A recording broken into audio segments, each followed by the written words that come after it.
Lobby Tools, Florida's legislative intelligence company. Subscribe today to Florida's leading policy, budget, and campaign tracking service. Request a free trial today at lobbytools.com. When Amendment 1 was passed overwhelmingly by voters in 2014, many believed they were guaranteeing a funding source for the environment. We want restored Florida Forever funding, which was $300 million. We want Everglades restoration, which is $200 million.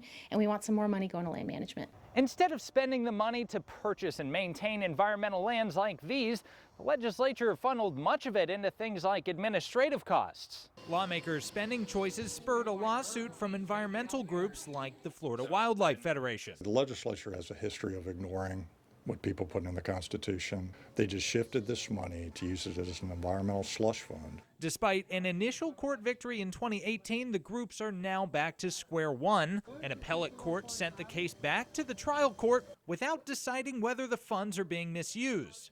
For environmental groups, it's a major disappointment. We're going back to trial and having to argue this all over again. And now lawmakers will be free once again to use Amendment 1 money how they see fit in the legislative session beginning in January, but environmentalists say that doesn't have to be the case. They could fix all of this by passing a budget that actually allocates more funding to programs like Florida Forever and not to business as usual expenses. The court battle is now 4 years old with no end in sight, and the clock is ticking as the amendment is set to expire in 2035. Reporting at the state capitol, I'm Jake Stofan.